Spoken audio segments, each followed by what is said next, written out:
anthologies. Now, this isn't limited to horror anthologies, but horror does actually use the anthology format better than pretty much any other genre of film. So, all my shit's horror. So, I don't know if you got anything different or. Nope. No. All mine's horror too. I thought about it when I told you I had to change my list up a little bit. I was like online looking up all the anthologies. I was like all mine are horror, man. It was one. It was I guess I'll use it as the honorable mentions, but even all my honorable mentions are horror. But there's some non-horror ones that I can put in my honorable mentions too. But yeah, mine's are all horror, bro. Yeah, mine are all horror too. I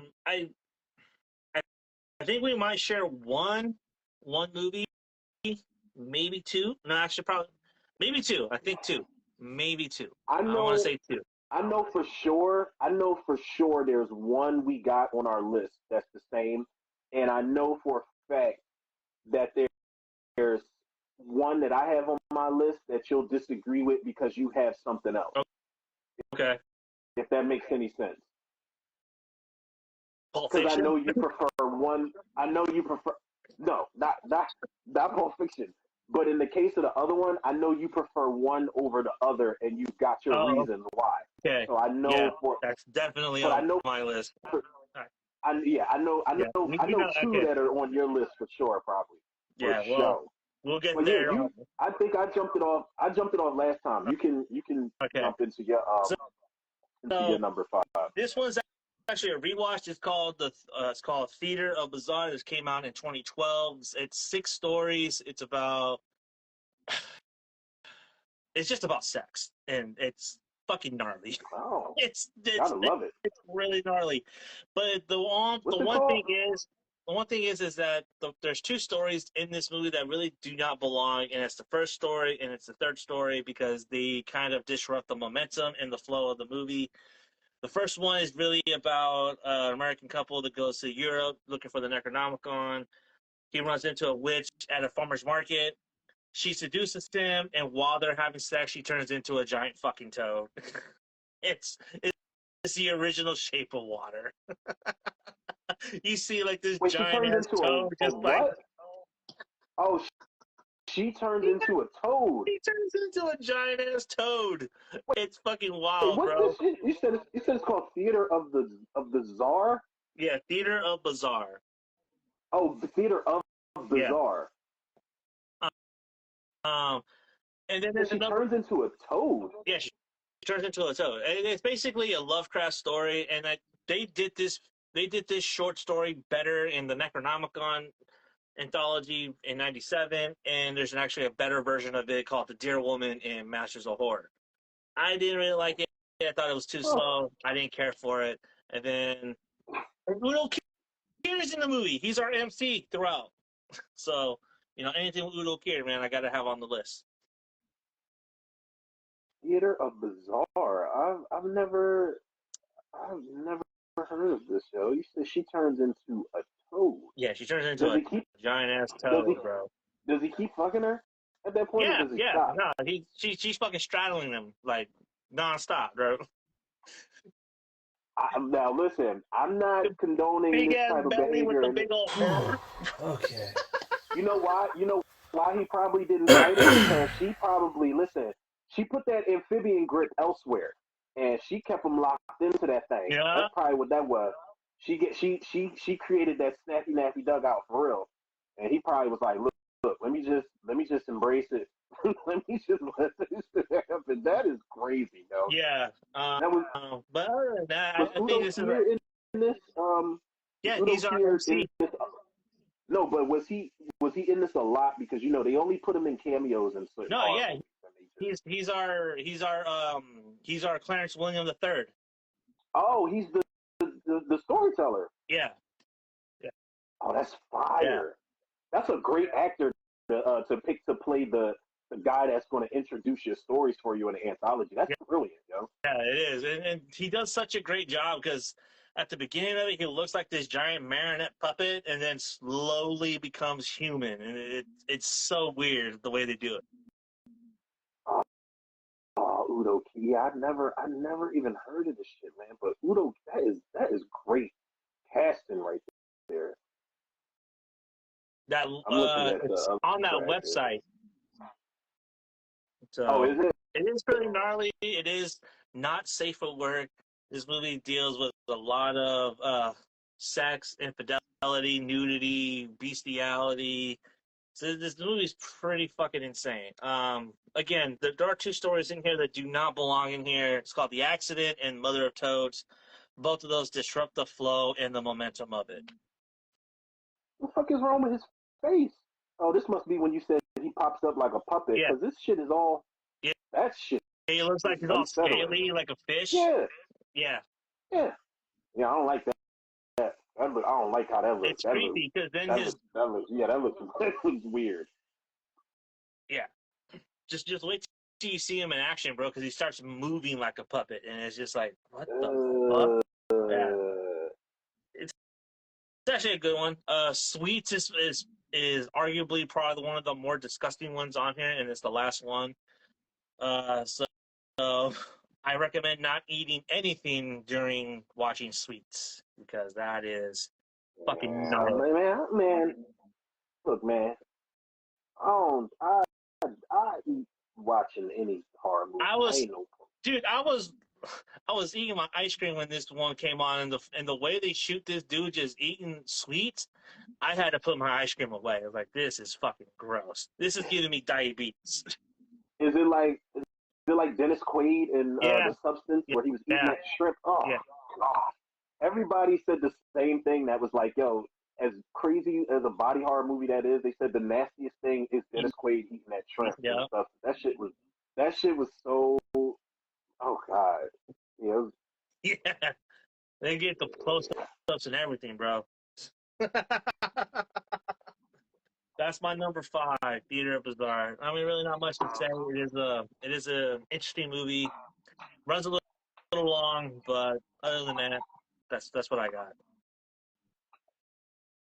um, my number five. Actually, we're not we're not too fresh off of this topic. We were just talking about this series of movies, and we're I like to think that we're OGs with this horror shit. Like it's people that are like OGs beyond our movie prowess, but I think we've been around and seen enough movies to know what's good and what ain't. But this is kind of like a more modern one. I don't know if a lot of people would put this in their anthology, in their top five anthologies, but this shit actually kind of scared me a little bit when I saw the first one. My number five is VHS, the first VHS, and I think I saw this either in 2012 when it came out or 2013, and I was um I was in the living room. I was like house sitting for my homie and the girl he was with at the time, and I had all the lights out in the living room. I had the volume all the way up, and it was the segment with the siren, where the girl with the Oh was that Angela Bettis?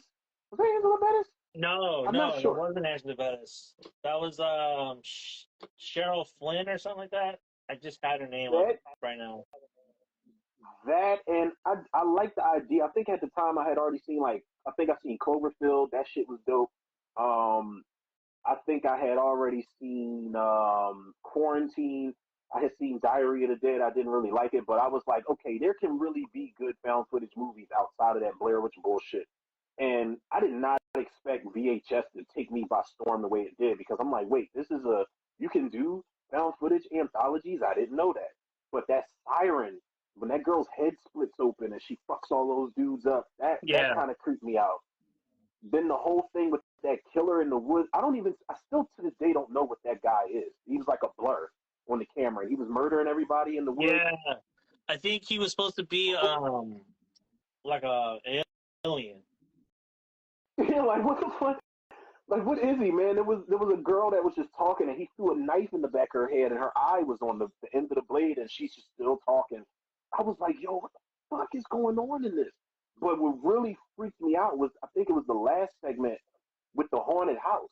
And they find out that girl's about to get sacrificed in the basement. They try to save her, which was a no no. And then That was a the good one. windows start closing, and and hands start coming out of the wall. Like that was really freaking me out. And I was like, yo, this is actually one of the best found footage movies I've seen, because at the end of the night I was like, yeah, this isn't sitting with me too well. The only one I didn't like was the second honeymoon one, because to me that one did not make sense I to hate me that at all. one. That one I did don't not like it. I make sense hate to that me. one. Yeah. Yeah. Okay. I'm glad I'm not alone there. Yeah, fuck no, man. That one is the one where you can take it out the movie and I'll like the movie even more, Yes. because it's boring. It's nothing going on, but every time they go to sleep, it's somebody with the camera and something's missing the next morning, and then the dude gets his throat cut. Plus, I didn't like that fucker anyway, because that's the brother that was in Your Next, the brother that gets shot with the arrow in his back, and he's got that's That him. was him. He's one of the directors. I think his name is Joe Swanberg. I think is the guy's name. He's one of the directors of VHS. Yeah, that was him. Yeah. Yeah. The asshole brother. Yeah, yeah, that was him. The one that gets the arrow through his arm. But he's the one that's talking shit at the table, where he's like, "Oh, so you were a student of his? It's a little unprofessional." And then he tries to take a sip of his drink, and then his brother just starts getting right with him. So I'm like, "Yeah, kill him off. I don't care. I don't like him in anything.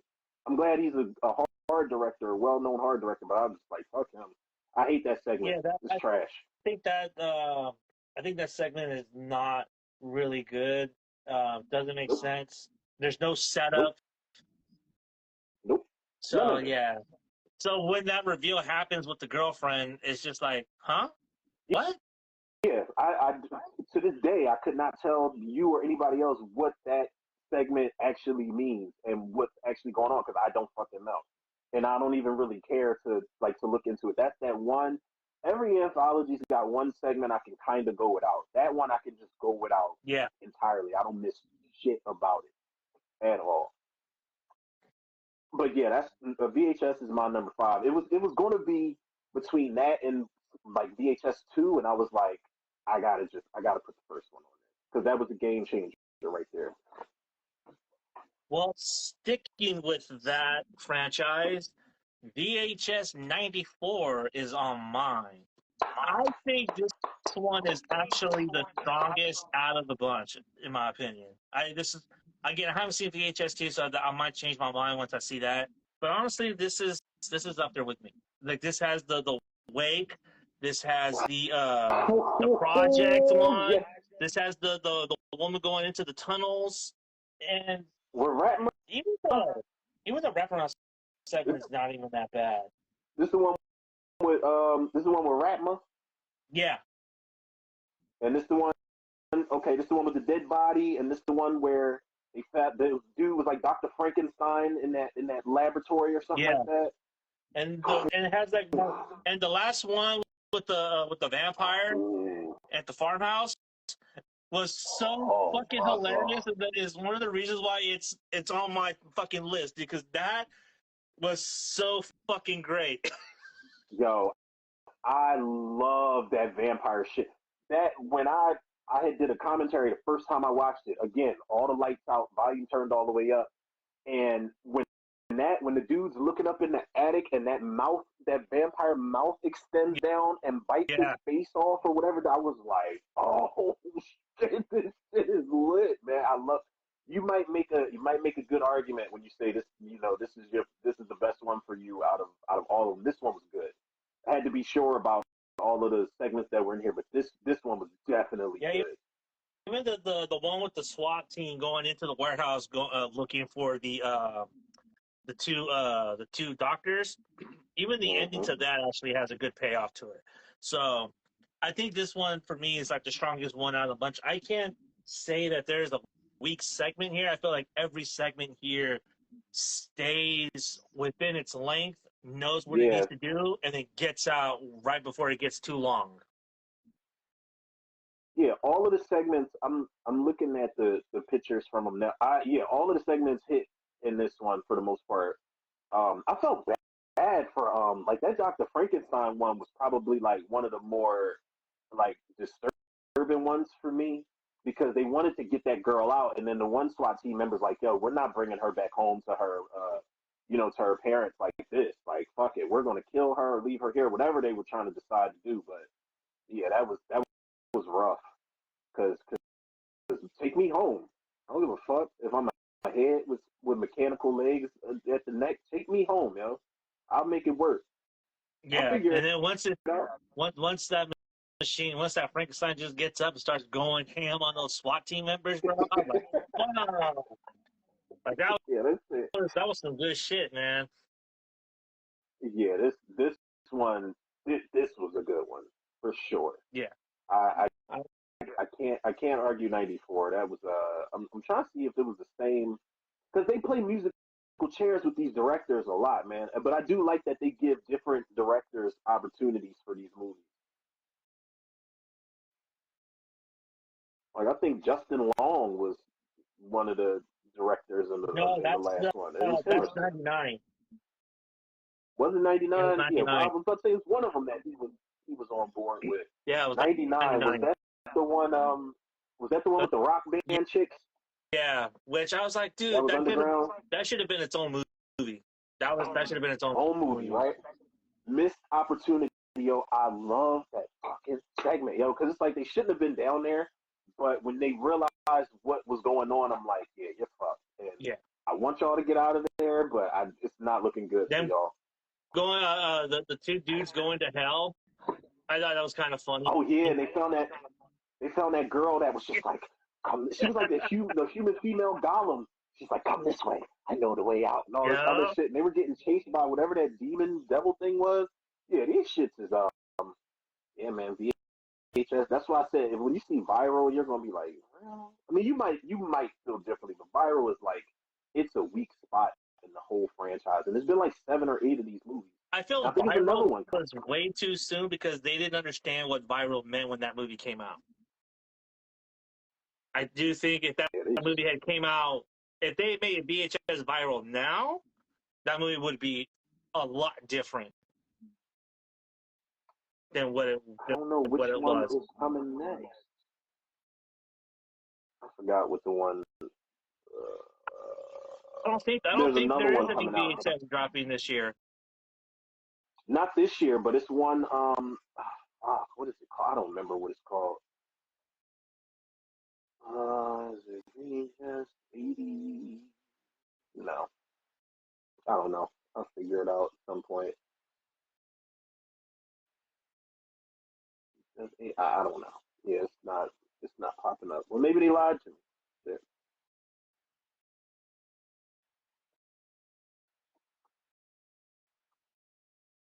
yeah, they're just giving me all of the fucking, all of the regular. Oh, it's just called VHS 8. Okay, I'm pretty sure they'll call it something in post production. They'll figure it out.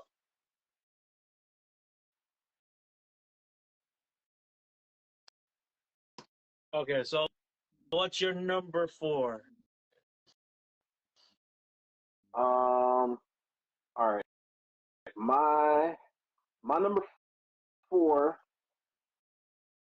Um, this. I was gonna do a list, and this wasn't on there. This is like some old school shit, and I know everybody loves the show, but I feel like when I gotta show respect to the show, I have to show respect to the foundation of the title for this. Um, my number 4 is Tales from the Crypt, the 1972 movie, and why I had to put that on my list. I feel like first of all, every movie I got on my list, bro, there's one character that gave me nightmares. There's one character in every single one of my picks that stuck out like a sore thumb and gave me nightmares. And Tales from the Crypt, it's that Santa Claus. That I don't know if you've seen it or not, Yeah, but there's this yeah, that dirty mental patient looking Santa Claus. Yeah, that used to scare shit out of me. Terrified me.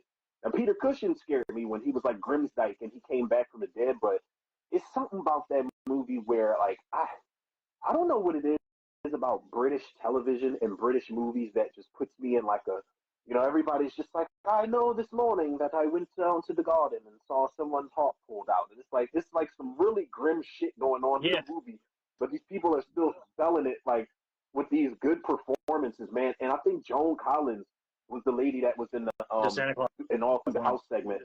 She is like, she doesn't have a lot of dialogue, but just seeing her run around. First of all, she's fine as hell. 1972. They didn't really make women like Joan Collins. She's fine as hell in that movie, but she's a piece of shit when she kills her husband. And I love that all of these characters, you can't really root for them because they all show up to the Crypt Keeper, the original Crypt Keeper's lair, and they're all there because they did some foul shit. Mm-hmm. And they don't even know that they're pretty much dead already. And it's like, are you going to heaven or are you going to hell? They all need to go to hell in the first place. But these are all characters that get the comeuppance for the worst. And, she kills somebody. And you got the guy who was like responsible for Grimsdyke, Peter Cushing's death, because they take his dogs and they want to take his house and all of that.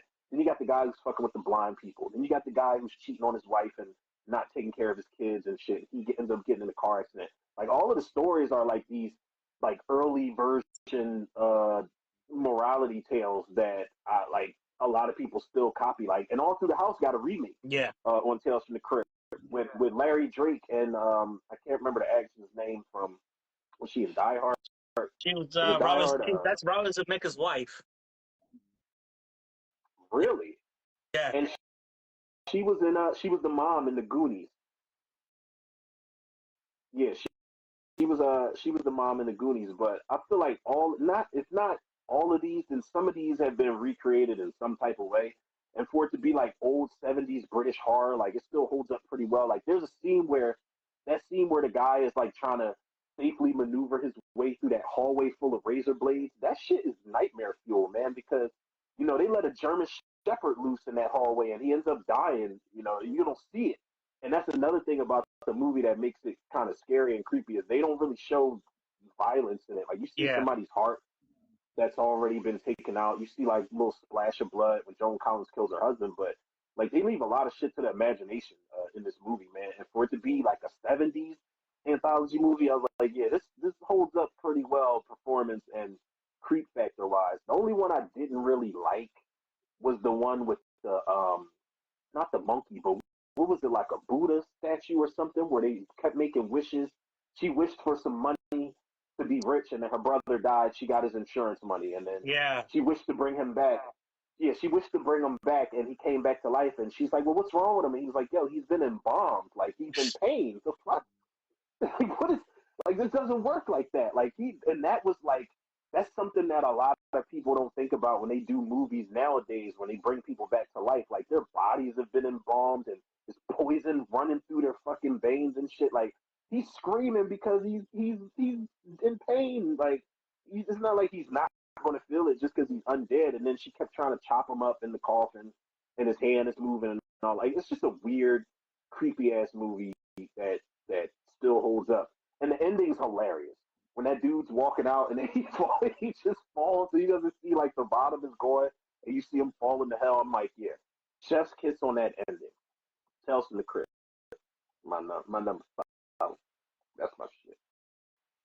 Yeah, I don't remember. I only remember the All Through the House segment and Peter Cushing, but I don't remember the rest of that movie. I'm gonna have to go back and rewatch that movie. It's on YouTube right now, so I'm gonna have to go back and rewatch it.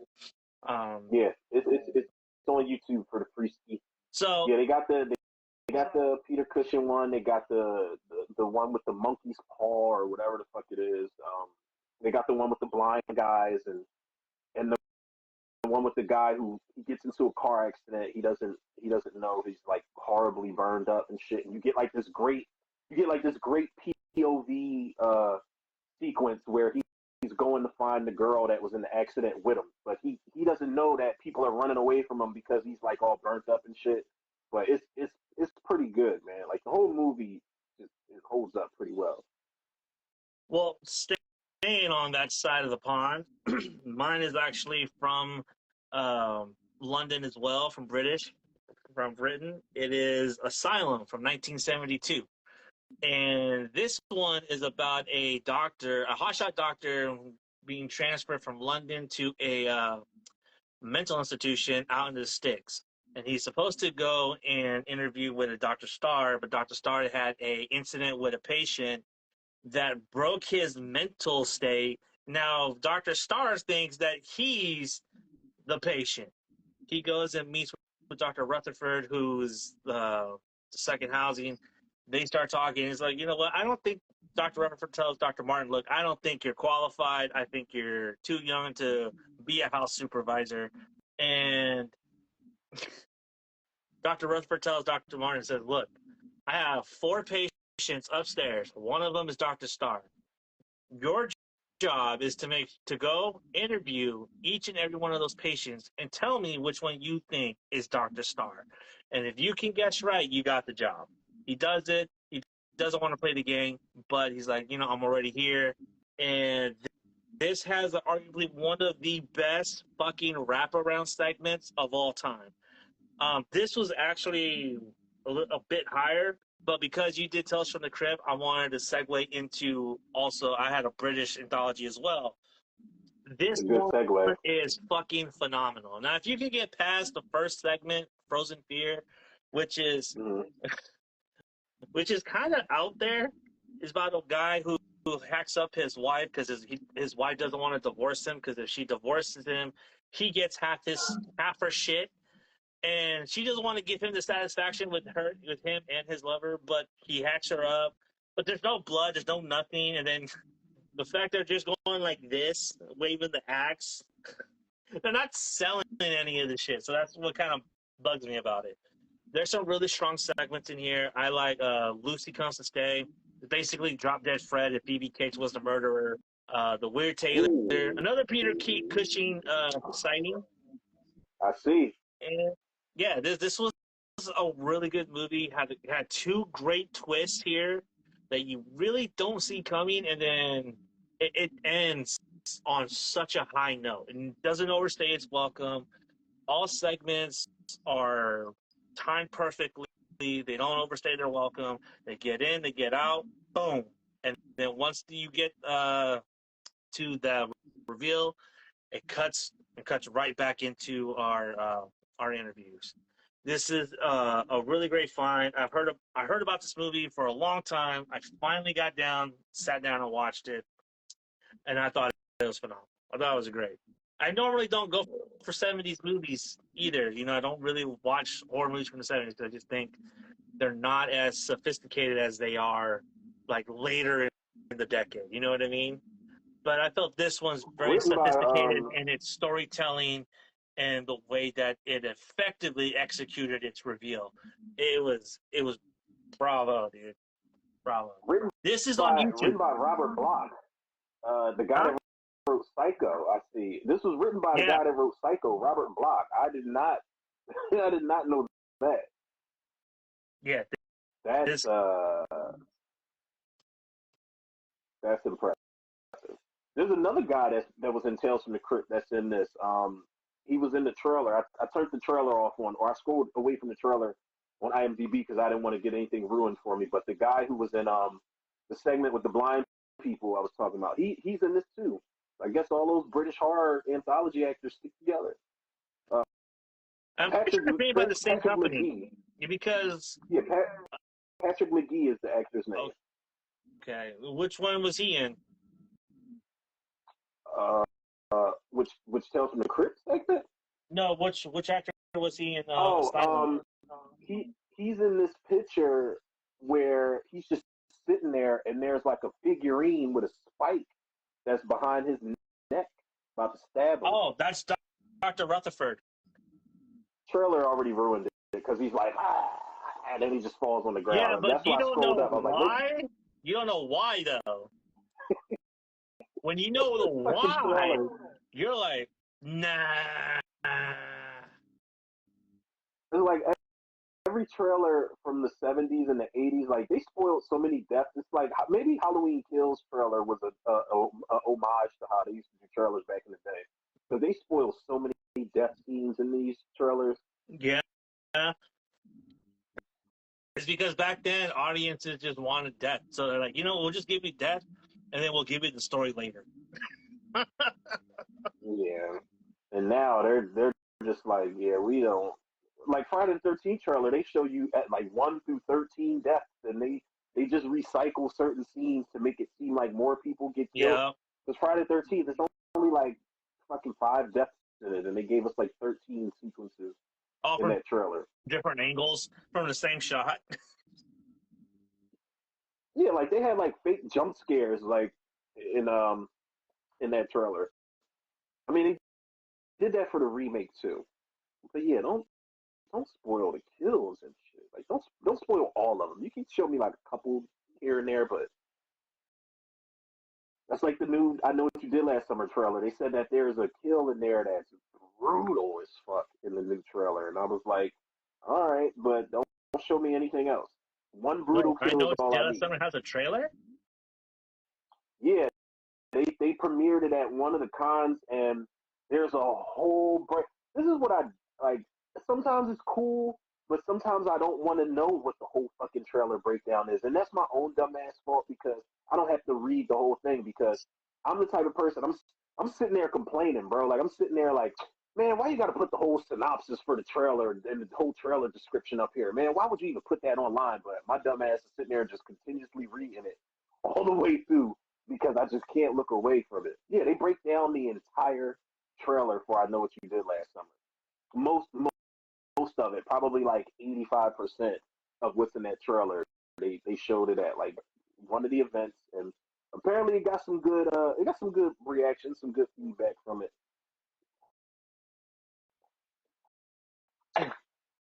All Jennifer right, Love, I'm veering off course real quick, man. Have you seen that picture of Jennifer Love Hewitt? And I Know What You Did Last Summer, the new one. the one where she's smiling awkwardly. No, it's just a picture of her as Julie James, and I'm telling you, it looks like she knocks on Ray's door and he opens up the door. But God damn it, man, she is aging gracefully. She was on it's one of those TV shows she's on. I don't know if it's like 911 or whatever the hell it's called, Yeah, but I was like, 911. she did she have kids or something? Because she put on a couple pounds and it looks good on her. I don't know like what Jennifer Love Hewitt is doing right now, but we need Jennifer Love Hewitt on the show. Whole different conversation for a different time. I know, but And we need her on that show. it doesn't say if she has kids. She needs. Oh no, she has three Um, children. She has three children. okay, yeah, the weight looks great on her. Looks good on her. Whatever that show is, I don't know if she toned it down or went if she She's started basically just filming this. sitting I down for don't know. 90 minutes, bro. That's all she's doing. No, not 90 minutes, 42 minutes. Listen, Taking 911 look, calls. she could do that. She could do that, man. And I'm still gonna give Jennifer Love Hewitt the credit she deserves on screen, man. She is. Shout out to Jennifer Love Hewitt, man. We would love to have you on RMZ Live. Ah, Giant Music keep said Jennifer joking. Love. Yes, you understand. Giant Music 831-702. She's getting that cougar weight, man. I'm telling you, it's marvelous what's happening to Jennifer Love Hewitt right now. Like my sister was watching the show she's in, and I was like, yo, that's her. I was like, who told her to get thick? Who told her? Told her to do it. It looks great. All right, what's your And do number golf three? clap. Um, my number three, I feel like this is on your list, so if it is, we can just have at it and just talk about this one. I'll just in the case that it is on your list, I won't take up too much time. Um, this was already going on the list, and I almost second guessed it, but my number three is Tales from the Hood. Is that on your list?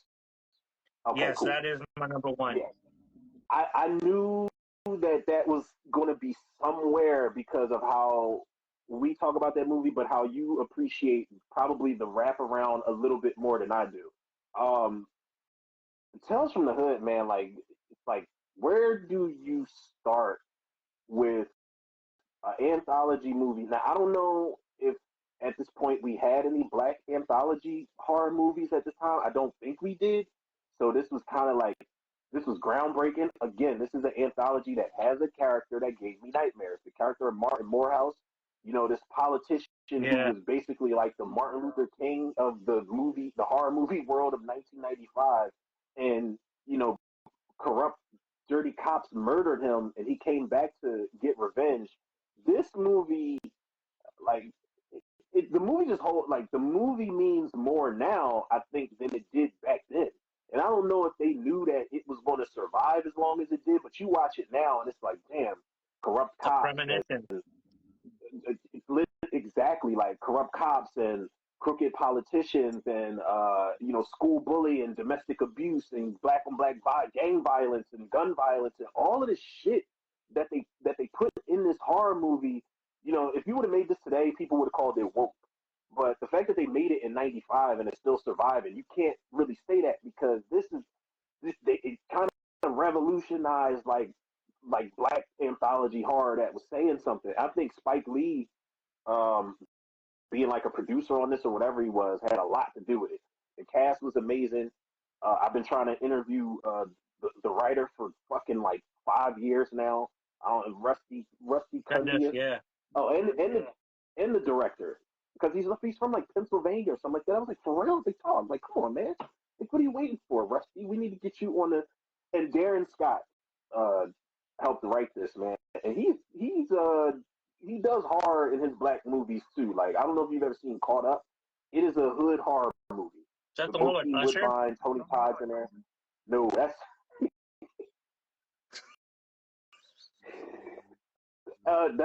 Light It Up, where they're in the school. Caught Up's got Bokeem Woodbine. It's got Clifton Powell's in there.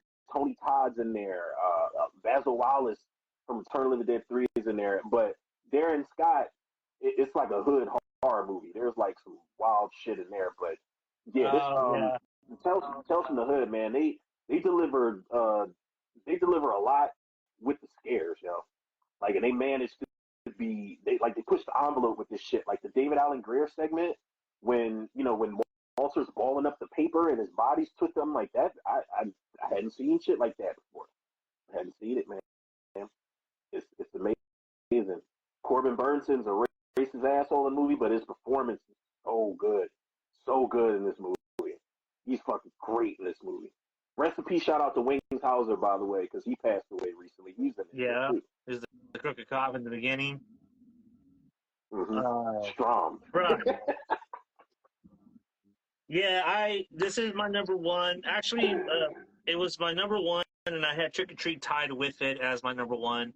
Tales from the Hood arguably is one of the best anthologies because I feel like every segment hits. And again, like I said earlier, like every anthology movie, not every segment in the anthology is going to be good. Like, it's not. You're going to have some filler. You're going to have some that are just boring and others that just kind of disrupt the vibe. But yeah, I think that wraparound segment is great. The way it ties it all together at the very end. I think it was just brilliant storytelling, So for me, and the soundtrack is phenomenal. The soundtrack's phenomenal. Yeah, Bay Area artists, West Coast artists, Dirty South artists, East Coast artists. They did a great job curating that soundtrack for sure. Tales from the Hood is one of my favorite movies, if not one of my favorite movies. You know what I mean? And I saw it at a time when it was very impressionable. I was like, oh shit, you know what I mean? Mm-hmm. And the movie stuck with me for a long time. Still sticks with me. It's just like, god damn, this is a phenomenal movie. And I wish the same kind of quality would have been put into his sequels. And it's unfortunate that 2 and 3 do not have that same kind of care or quality put into those sequels. Because you have Keith David and then you have Tony Todd as your MCs in both, and yet the stories and the production, the editing, the writing is just not up to tier. It's not up there. Did Spike Lee really have that much of a hand into the original? Is that why that you can't get there, or what's happening? I think if Spike Lee did, if he did stamp his name on it, I think it was probably a situation like when John Carpenter and Deborah Hill stamped their name on the Fall remake. Yeah, you can put our name on it. Just make sure you pay us. Make sure you cut us a check. We'll drive by set like, yo, y'all good? All right, and then just drive off with the top down type of shit. Like, nah, because I was excited for part 2 because I'm like, yo, whatever time that part 2 came out, let me look up when they came out. 2016, 2017. At the time, I was like, now's a good time to do a sequel to Tales from the Hood. You can say even more. It could be even more socially relevant, or maybe you don't want to do that. I don't know, but it could be something great. And I saw the trailer. I was like, wait, this looks awful. doesn't feel right. Yeah. Yeah, it does not feel right. It does not look right. And then I remember when I turned it on and started watching it, I'm like, this ain't Creepshow 3 bad, but this is a big fucking step down from that first movie. It is. And the And third one I didn't even bother with. Rest in peace, shout out to Tony Todd, but I was like, I said Tony Todd can't say it. He can't sell me on this. I'm sorry, I can't do it. Yeah, and I think it's unfortunate too because I don't buy into the belief that sequels ruin legacies, but I do think sequels do ruin legacies. You know what I mean? Like you get a bad sequel like Return of the Living Dead 4 and 5 definitely ruined the first 3 Return of the Living Dead. Land of the Dead definitely ruins day, dawn, and night, in my opinion. You know what I mean? It just. He said that, people. I did not say that. He said that. I'll stand by that because I think Land of the Dead is a complete step down. Complete step down. I get what you're saying. Down. No, I understand wholeheartedly when you say that, because when people ask me, well, how do you rank the George A. Romero zombie movies? I rank them exactly how they were released. Exactly how they were released. At least for me. Night, Dawn, Day. Like, they just, something decreases with those movies the more and more we get. And the route that we were going when George A. Romero was still alive, when he wanted to do Road of the Dead, I was like, I love George A. Romero for sure, man. I miss that guy. I'm talking like I know him personally, but I'm like, as much as I miss his work and what he had to say, I was like, damn, I read the plot for Road of the Dead. I was like, damn, the old man's finally lost it. I don't know what the fuck, with Demolition Derby, with zombies? Shit, I said, no, this isn't good. This is not good. He was trying to combine Return of the Living Dead with Dawn of the Dead. Like, and Death Race in the mix, and a little bit of Mad Max. Mad Max, and yeah, people were going to be cheering zombies on as they're in cars doing. I'm like, no, just no. Or how the zombies being built out of the cars? The zombies were made into cars. This is why I hope that, Twilight of the Dead, the guy that did The Machinist, is doing George A. Romero's last script idea for Twilight of the Dead. I hope it's good. And I think his son and his daughter's got something to do with it too. But I'm like, please don't disappoint. Like, I've been through enough with Diary. That should have been like the fourth one, Twilight, because that would have been really interesting to see while he was alive. Yeah, Night, Dawn, Day, Twilight. That was originally what it was supposed to be, but it was supposed to be Twilight of the Dead, and then it was Dead Reckoning when the script was online back in the early 2000s or so, when the internet first started popping, and then it turned into Land of the Dead. It was, I don't know. Land of the Dead, I just think he had way too much money for that movie. It's like the CG blood, the green screen, the CG gore. I was just like, it's overkill at this point. You don't really fucking need Baker. Ooh, he's bad. He's not good. He's not good in that movie. I don't care. He's just sleepwalking through that shit, bro. He's not good, yo. And God bless John Leguizamo, bro. He's trying so hard. Him and Asia Argento are the best parts of the movie for me. I do like Dennis Hopper, even though he's an asshole. I like Dennis Hopper's performance in it, but Simon Baker, everything is so particularly annoying with Simon Baker, where Charlie, you remember Charlie with the burnt face, Robert Joy, where he's like, good shooting, Riley, and he's like, or what do you say, nice shooting, Riley? He's like, good shooting, Charlie. There's no such thing as nice shooting. It's like, all right, man, so what? Who cares? Who cares, man? Who gives a damn? And he's like, I don't know about you guys, but I don't want to be out here in a car without a roof. It's like all your tough guy lines are just giving me Adrian Brody in Predators, and I don't like it. Yeah, I don't like it. John Leguizamo should have been Riley. He should have been the main character. Yeah, I agree. He should have been the main character. I don't give a fuck about Simon. Yeah, I don't give a fuck about Riley. Cholo was a badass. He was a hothead and he was a loose cannon, but Riley was just. I'm just like, come on, man. I'm not buying that guy. He's a bad lead. All right. Well, speaking of George A. Romero, I got one of his movies on here, and it's not the one you're thinking of, but it is Creepshow 2. Creepshow 2 is at my number 2. I prefer this one over. Yeah, I prefer this one over the first one. Honestly, I think the first one is not. There are great segments in the first one, but there are way too many segments in the first one, though, in my opinion. There's like 5 stories.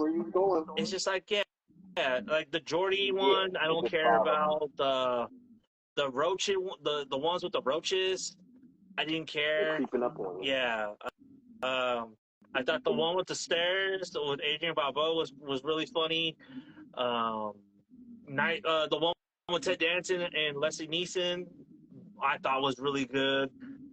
But even though this one has Chief Woodenhead, fucking Woodenhead, I actually prefer that over some of the segments of the first one.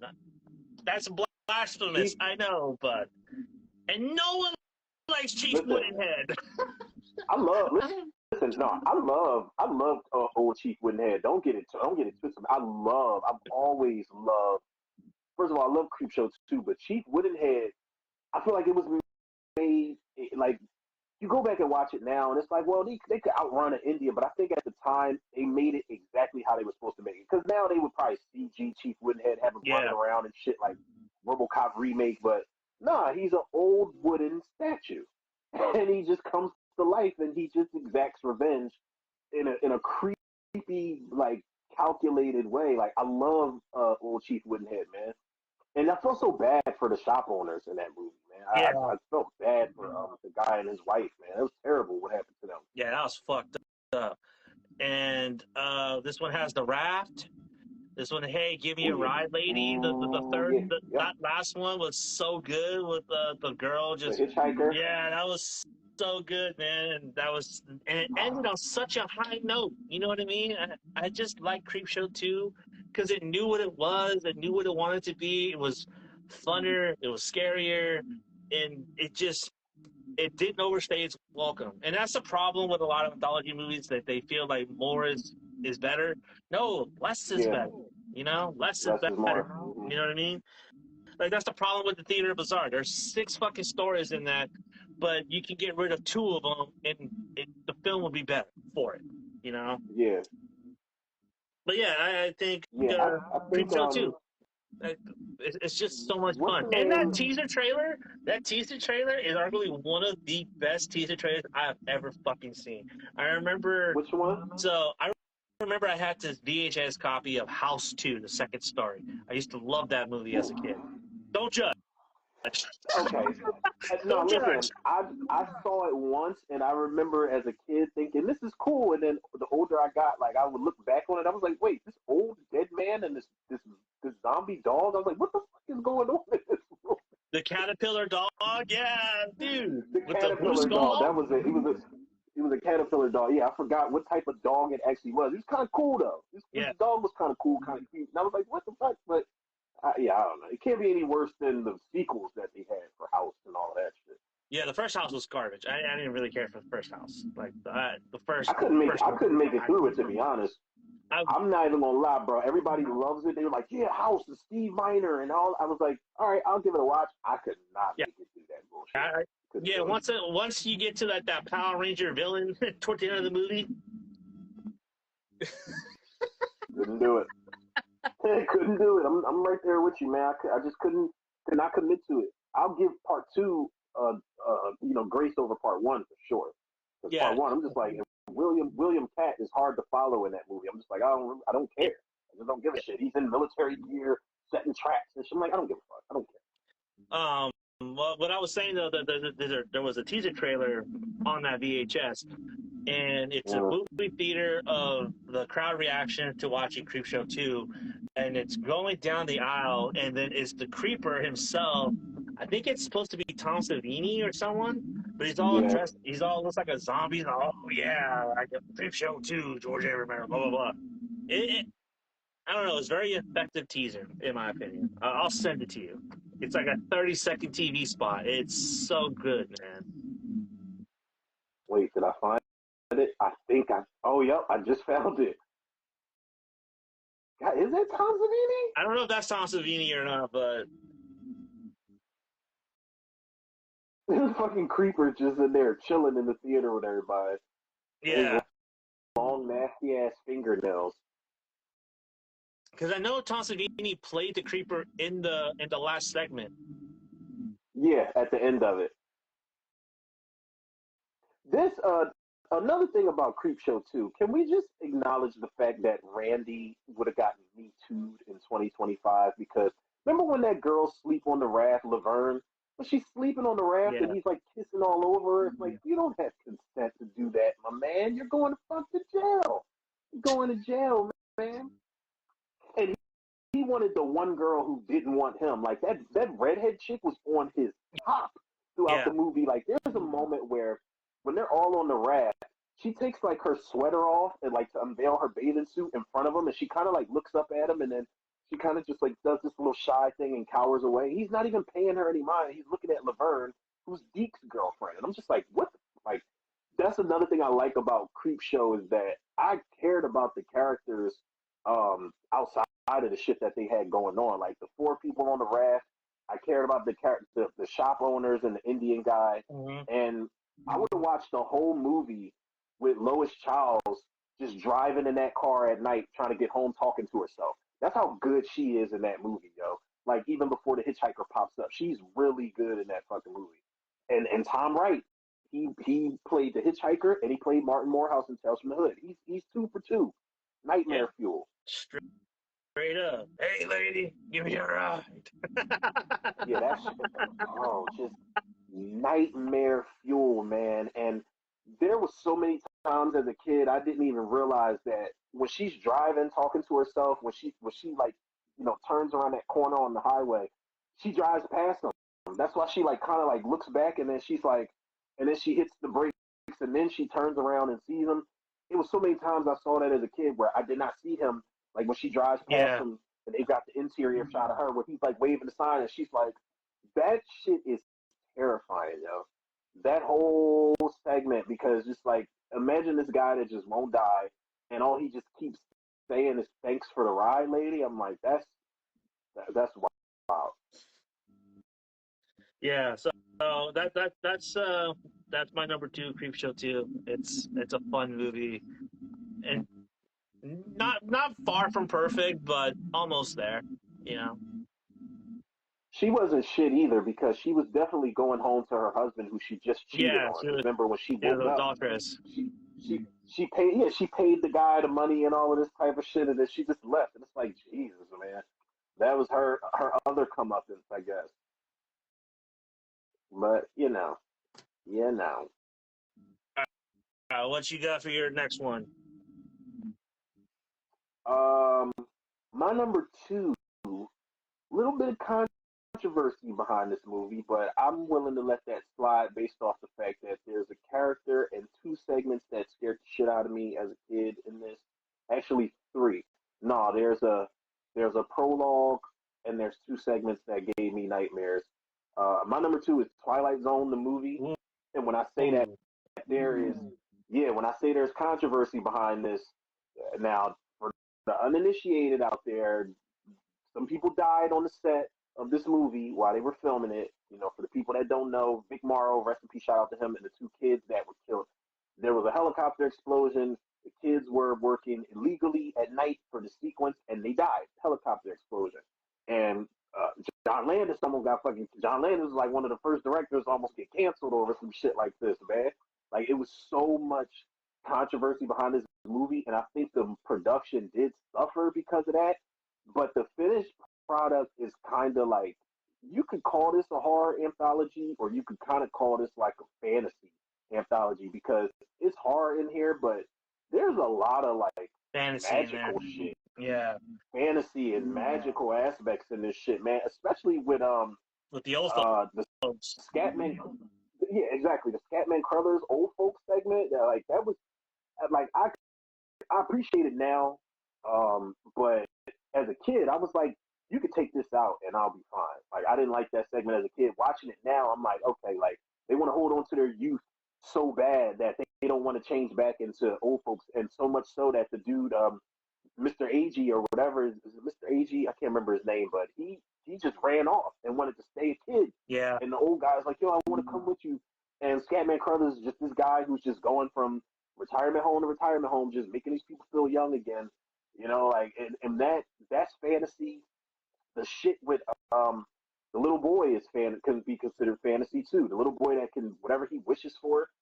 That little fucker.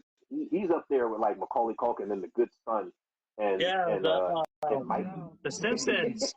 The Simpsons parodied Yeah. that one. She's the chick that does the voice of Bart Simpson was the sister. She's in that movie.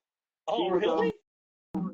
Ethel, yeah. That's the chick that does the voice of Bart Simpson, the one that played Ethel, the sister that gets eaten in the cartoon. So that was like a nice little, I don't know if The Simpsons was out in 82 or 83. Yeah. I'm not sure. Simpsons came out in 89. Oh. Well, yeah. So she was destined for some animated shit. But the segment, like the prologue, destroyed me as a kid. First of all, that's another one where if you would have gave me a movie with Albert Brooks and Dan Aykroyd in the car playing like musical charades throughout a whole movie or short film, I'm gonna watch it. The opening is amazing, but when Dan Aykroyd turns into that creature or whatever it is, that shit scarred my spirit for ages to come, yo. That image of when he turns around and I don't know what he's supposed to be, a gremlin, a ghoul, a zombie, he hisses like a jaguar and then breaks Albert Brooks' neck. And that whole, you want to see something really scary? Like Dan Aykroyd never scared me before as a kid until that movie. And even though like I'm not racist or anything, like Vic Morrow's segment scared me because I'm like, damn, like is this what happens to all racist people? Like when he's throwing all types of racial slurs, but then as soon as he storms out of that bar, he's in Nazi Germany, and then he's in Vietnam, and then he's in this place and that place. I was like, damn, like this is terrifying. Like you just leave out of somewhere familiar and you're in somewhere completely different, and there's no explanation why they think you're somebody that you're not. Like that shit's scary. And then Nightmare at 20,000 feet, bro. That's actually a really good one to end it on too. Like that's a John Lithgow really. should have got a nomination. Did you know that they had a planned sequel for that particular sketch? With John Lithgow? Yeah. They should have done it. And I would have watched it. All of it. Wait I would till have you watched hear the short what film. it was. Wait till you hear what it was. So it's him getting out of the insane asylum, right? And he gets back onto a plane. But this time, everyone else sees the gremlin and not him. And then as the plane crashes, they all start seeing the gremlin, and he's just walking around like unfazed and unbothered by it. Like, I'm cured. I don't have to see this. It's like it's a thing about mass hysteria and how that can like transform and take over the group, and how they can form a mob mentality. They share one specific hallucination. Yeah, no. Nah. I just don't. I don't. Nah. Because that defeats. Like, I wouldn't want it to be a delusion because that thing was really out there. Because at the end of it, when the guys go to put, they put the ladder up or whatever it is, they hoist themselves up to check the engines. All of that shit's scratched up. That gremlin was really on the side of that plane tearing shit up. So I wouldn't. Nah. I would. I want a sequel where John Lithgow gets out and he goes on a plane, but I want him to see that shit again. Same gremlin. And I looked at a picture of him on I think I posted this on Facebook or something. I wanted him to have the same look he had in Pet Sematary. But John Lithgow, there's no way just that beard, that white Santa Claus beard. Like I just want like I wish he would have gotten like some type of nomination or something for that because his performance in that shit. Like I know it was like special effects, but I wouldn't be surprised if he actually made his eyes pop out of his head when he when he sees that gremlin for the first time. Like John Lithgow was just such a method actor. Yeah, he did that Guinness Book of World Records shit where he Yeah. just could pop his eyes out of his head. Yeah, his performance is so good, man. But he sells it because like even if you don't believe in like okay, so fuck a monster. Like people are really like that on planes. Like I know me, if I get on a plane again, I'm probably gonna be acting just like that. But for him to see some shit and you don't even really get uh like a super clear glimpse of it until like the end of the segment. And then even at the end of the segment when he's straight jacking it up, they do that whole wraparound thing where Dan Aykroyd is the ambulance driver. And it's the perfect ending. And it's a shame that this movie bombed at the box office because it's so good.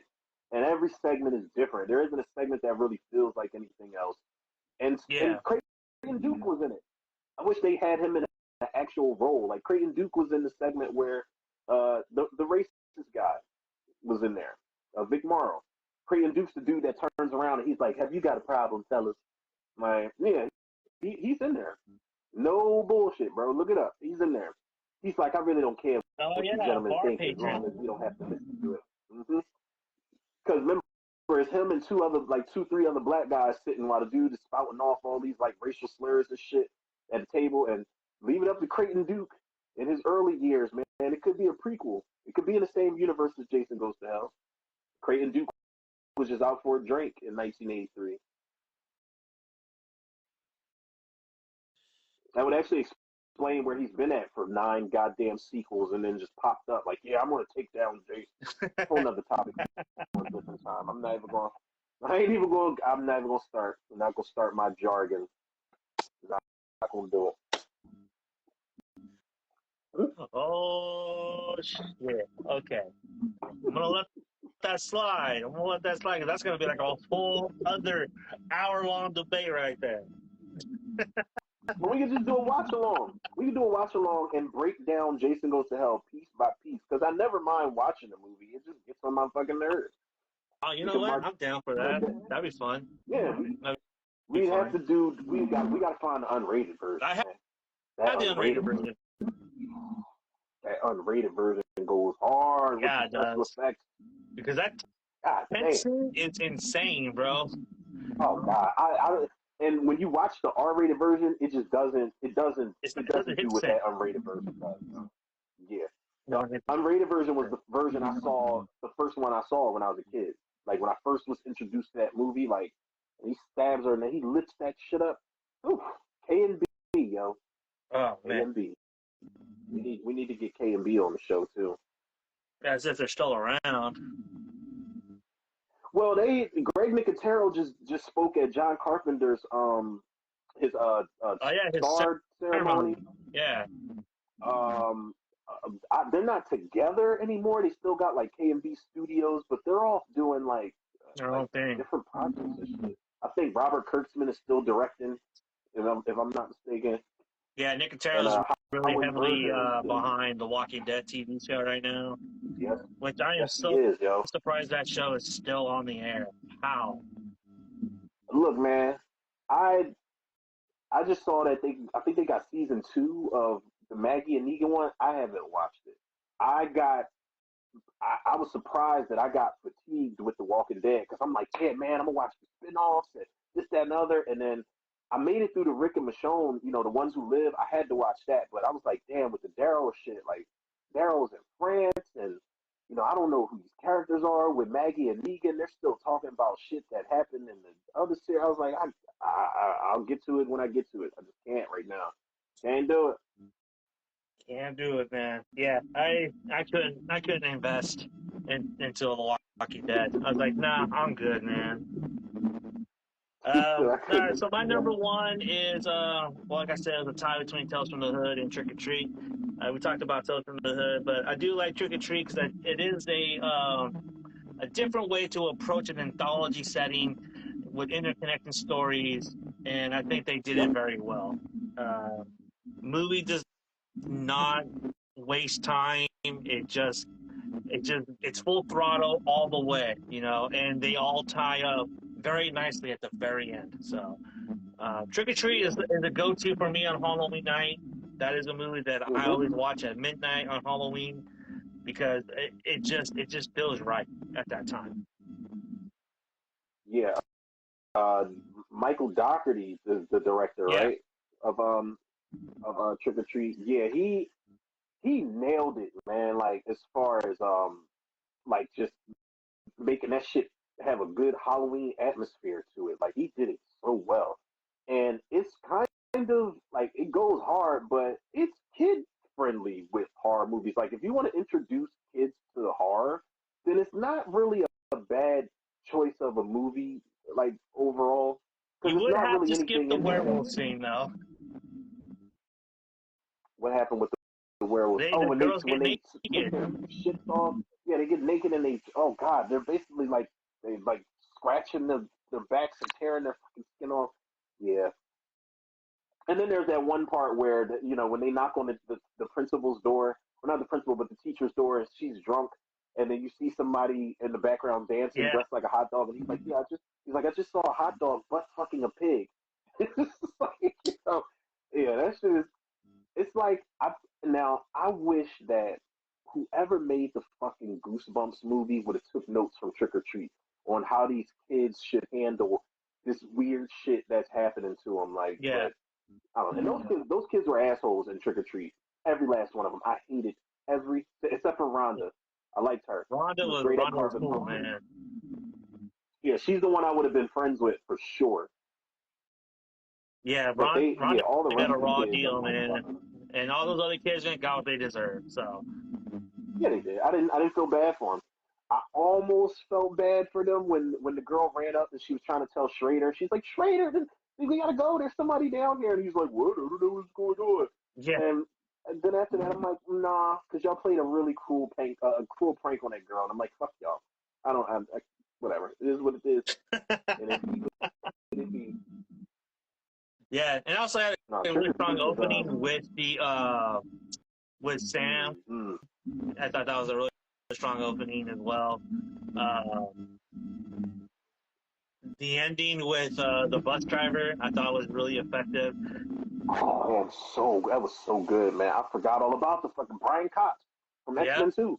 I forgot he was he was the bus driver, and that was kind of that I don't know, man. Like I know I just said that you can introduce kids to that movie, but that shit is dark, man. When he starts giving those kids candy because he knows he's about to kill them all and drive off that cliff, I'm like, this shit is taking a turn right here, man. Yeah, that shit definitely got dark. Yeah, and sure. Yeah, it's definitely a dark movie. But yeah, Tales from the Hood, Trick or Treat is my number one. I couldn't pick either one. I just thought both of them were really effective. Really, both movies had really strong stories, and both of them had a really strong ending because they both knew how to land it. So that would be my number. Those are my number one. Before I do my number one, let me ask you: did it bother you that at the very end of Trick or Treat they said the name of the fucking movie in the movie? Trick or Treat? I kind of give it a pass. Yeah, I kind of give it a pass because you can't. You can't get around it. You can't get. Yeah, like dude, you got Trick or Treat. Give me something good to eat. Come on, like. I know. What you can't. Are they gonna say? Hey, give me candy, old man. some movies get a pass, yo. It's like you can't set Halloween on Halloween in the movie, with Michael Myers and get around saying Halloween. Like you can't do it. So certain movies get a pass, but I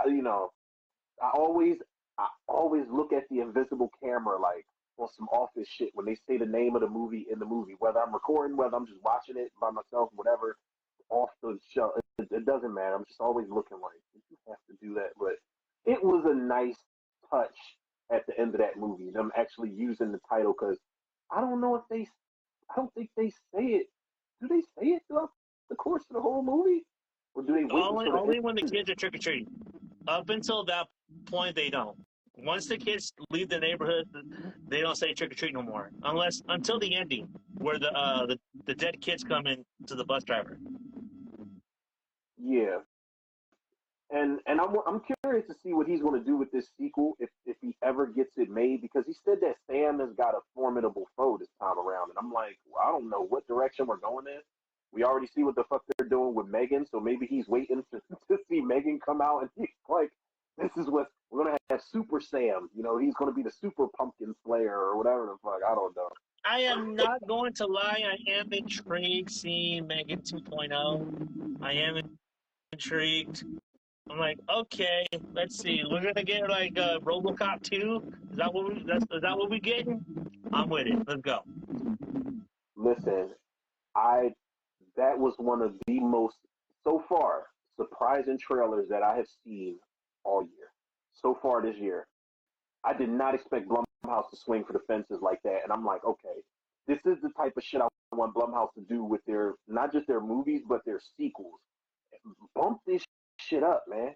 Like Blumhouse has so much potential to just go crazy. I just recently watched. I'll save it for when we about to close out and shit. I don't want to get too sidetracked, but that Megan 2.0 trailer is. I was like at a loss for words because I'm like, this shit is insane, and I'm here for it. Like she was what do you call it? Not hang gliding, not parasailing. When you've got like the suits on and Oh there's like webbing yeah. inside of the, and I'm like, what the? I was like, you know what?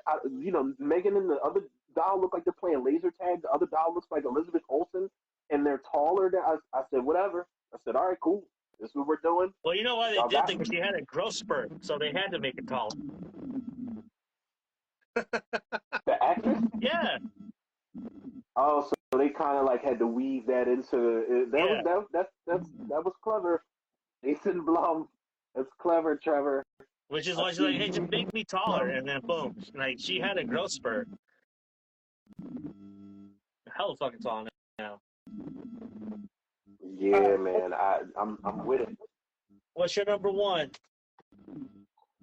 Um, my number one is it's no surprise. This was always going to be my number one. I watch it every Halloween, and not just every Halloween. I just watch it in general. Um, it's Creep Show. The first Creep Show. It's I was just singing the praises of Creep Show a couple weeks ago, and I posted all of the shots of the characters with those like comic like backgrounds behind them, where it's like swirls and bright lights and psychedelic Yeah. looking. And I was like, just I had never seen any shit like that, bro. Like I remember getting Creep Show on VHS. I was like 11 or some shit or 12, and I remember going into Suncoast with my cousin, and I was like, "Yo, man, I got like such and such dollars on me." His dad was like, his dad took us to the mall. God rest his soul. He was somewhere down like down the walkway or whatever, and we was in Suncoast, and I think it was between Halloween 5 and Creep Show, and I was just like, it's something about this front cover, and I've never seen this movie before, and we had like the time of our lives watching that shit. Late at night, we were staying up extra late. We were kids, and I'm like, this is like, I love the tagline where it's like the most fun you'll ever have being scared, because it's one of those movies where it's like Grindhouse or like Cabin Fever or something where you don't go into it for the seriousness. You pick and choose what you want to be serious with it, but for the most part, I'm like, this movie is way too much fun, but it scared the fuck out of me, man. Like not the prologue or the epilogue, but the Father's Day sequence when she's drinking like Jack Daniels at her father's grave, and he just pops up and kills her, and he's all zombified. That was one thing, but what scared the shit out of me in that first segment was when Mrs. Danvers' body pops up. The aunt is going to look for Mrs. Danvers, the maid, and Mrs. Danvers just pops up on the glass right next to her, and she kind of like reacts, but she doesn't scream at Yeah. first, and she's just turning like she's like, I know it's a dead body here, but I'm going to turn just to look. That shit scared the hell out of me as a kid. And what else scared me? The idea of being buried alive in sand. I never thought of that until I seen Leslie Nielsen bury Ted Danson up to his neck, and it's like when that tide's coming in and that shot of him underwater, like knowing that he's that's frustrating to watch. And then there's that red light that it was just like a comic book. Like they really made this shit feel like a comic book.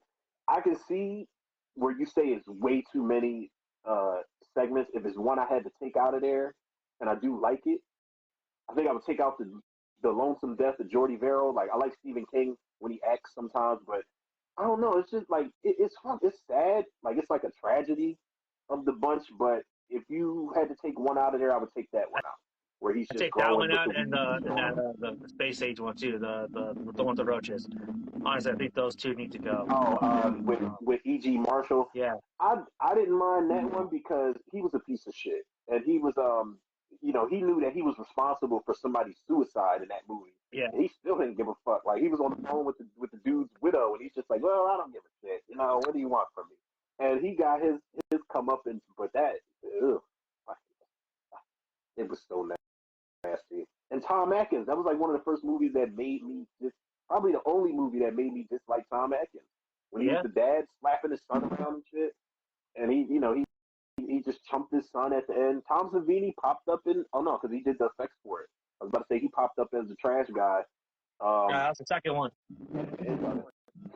No, he was in the first one too. Was he? He was remember they find the comic book and they're going through the comic book pages and they find like the little coupon for the voodoo doll got torn out of it. And then that's when they go into like the ending of the movie because the little boy's upstairs with the fucking with the pins. Yeah, you're right. And I never knew that was Stephen King's son. Never knew that. Oh, that's Joe Hill? Yep. When he was a wee young lad, yo. Yeah, I didn't know that either. Yeah, that's crazy.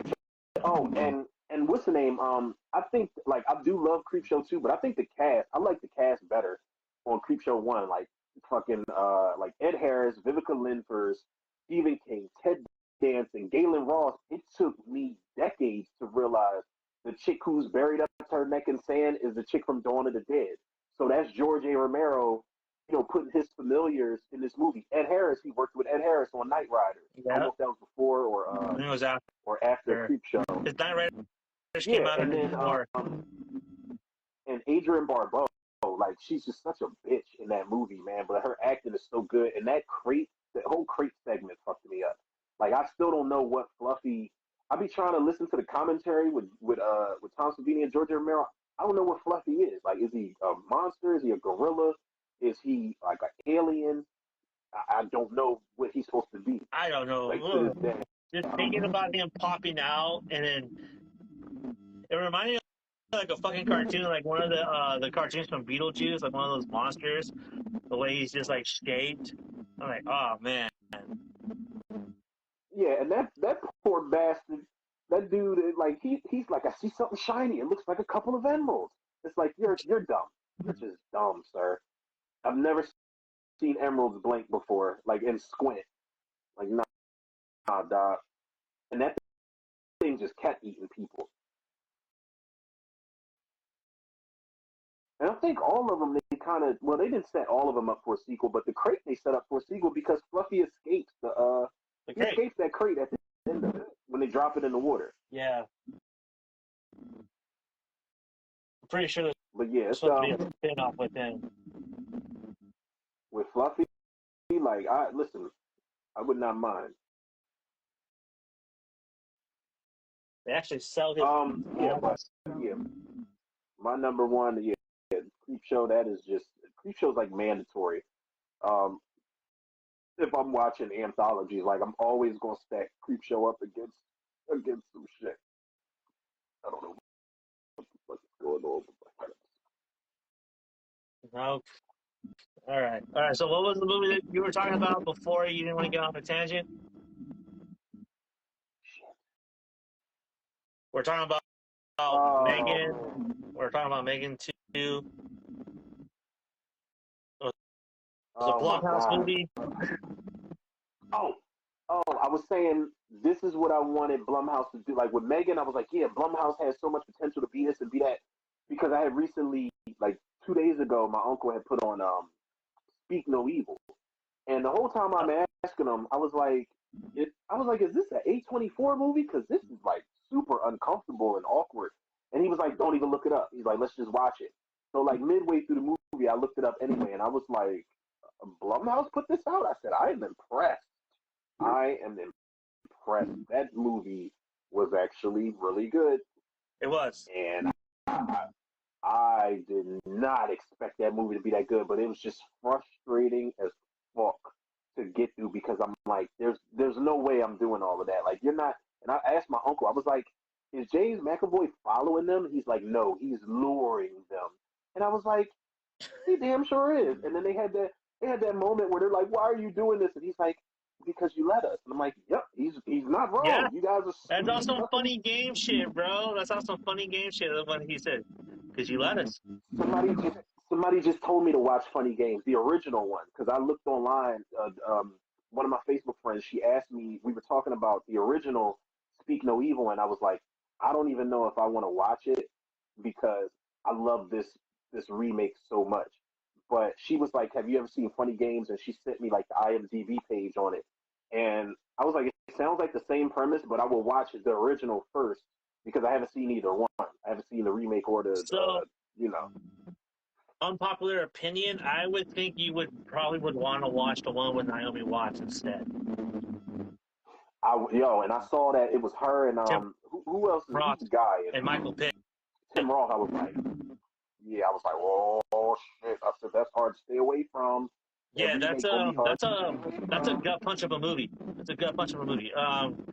Even the director Michael Hanke says that he prefers the American version over the original because he feels like he was able to go further and perfect what he wanted to do in the original. Yeah, yeah. I had bookmarked Funny Games because I'm like, I said the premise don't, I can get with this with the idea of this.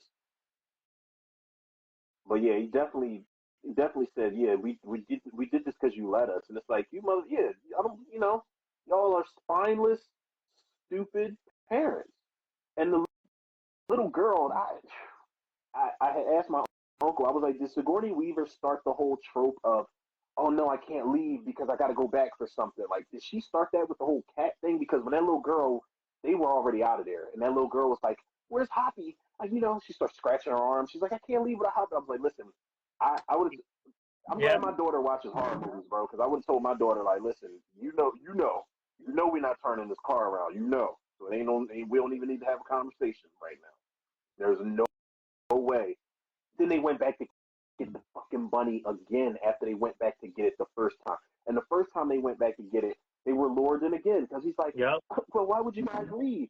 That wasn't what our intentions were. Just stay for lunch and this, that, and other. And shit just got weirder. And I was talking to the screen that whole movie. I was like, this shit is so frustrating. Yeah, and I did not know.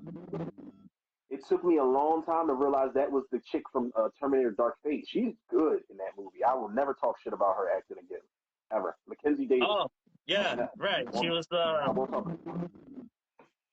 She was the wife. I'll never say nothing bad about her acting ever again. Because I didn't like her in Terminator. I didn't like her in Dark Fate. Yeah, I needed it. James McAvoy was just menacing in that fucking movie, bro. That dude. He, I looked up whether he got like an Academy Award or an Oscar or anything, and he's gotten awards, but it's been like, and I'm not like shitting on the smaller venues and the smaller awards, but he's gotten like MTV Movie Award, Teen Choice Award, and like the Saturn Awards, which is great. Like I would, I should be so lucky to get some shit like that. But I think McAvoy is due for like some really major mentions, yo, because that dude he's going to go down as one of the greatest character actors of all time.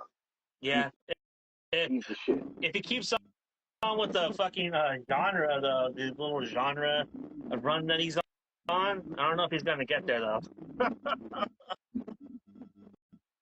You know what I mean? Because the Oscars kind of like frowned upon against genre movies, like genre actors. Like, just ask Toni Collette. You know what I mean?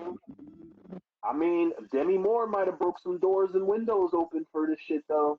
With The Substance, I don't know. They might start putting some spec on it. Oh yeah, Toni Collette. Oh my God, please don't talk about it because she got robbed for Hereditary. Yeah, she did. Straight up robbed. And when I saw that movie for the first time, I was like, oh, now I see what everybody's talking about when they say she got robbed of her performance, like of an award. I was like, she is fantastic in that movie. The movie doesn't work without her. No, it doesn't. It doesn't. Well, I would say that's about it for the show, unless you got anything else you want to add before we head out. Quicksilver Highway is an honorable mention. I don't know. Silver Highway. Oh, wow. Deep cut. Okay. Yeah. A lot of people don't even know that movie is a thing. They don't even know it exists. Mick Garris, baby. Mick Garris. Yes, sir. Mick Garris, Stephen King. He said that Mick Garris said that he would have rather the stories had been switched around because he said that the one with the hand felt like more of a climactic. He didn't want it to be the climactic thing. He said he wanted the chatter and teeth to be like the more climactic segment. I like the hand one better with Matt Frewer, but I do like the whole road trip gone wrong, picking up a hitchhiker thing with the chatter and teeth. Because I watched some of it this morning. I was trying to lock in and be like let me watch a bunch of anthologies and shit. So I was watching some of Quicksilver Highway on YouTube, and I was like, Christopher Lloyd is pretty good in this, man. Still sounds like Doc Brown though, but he's pretty good in that shit. Couldn't shed that skin, man. Did not shed that. Every time you see Chris Lloyd, it's like, oh, it's Doc Brown. It's just Doc Brown now. You know what I mean? That's unfortunate. He's either Doc Brown or Uncle Fester. Oh, no. Or he's Judge Doom. Ooh, from wasn't his name in Who Framed Roger Rabbit? Yo, you talk about that's one we need to do also. Have we done like childhood movies or childhood characters that scared us? No, we talked about it, but we haven't really. We talked about childhood movies that scared us, but we haven't talked about childhood villains. Yeah. Judge Doom is up there, yo. He is.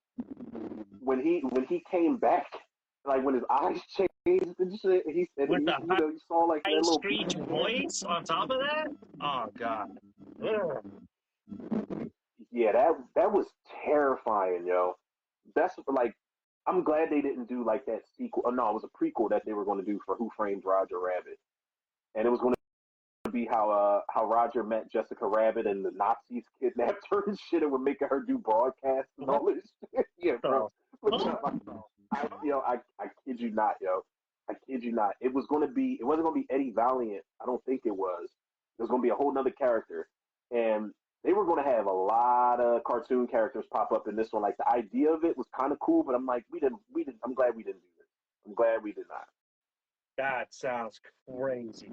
What? Yeah, they held her hostage and they were forcing her to do broadcasts and shit. She's gonna be doing a whole bunch of propaganda on the radio. Holy shit, that's wild, bro. Yeah, and I didn't know that because this was like years back, and I was doing an episode on like sequels that almost happened and if we wanted them to happen or not. And I was like, it's probably for the best that we didn't get Roger Rabbit 2. Like I was talking about like E.T. was getting a sequel, like a horror sequel, all that shit. Well, that's actually a good segue for our upcoming stream because that's what our other stream is going to be about. Movies in development hell. I actually have 3 movies. I'm still working on my other 2.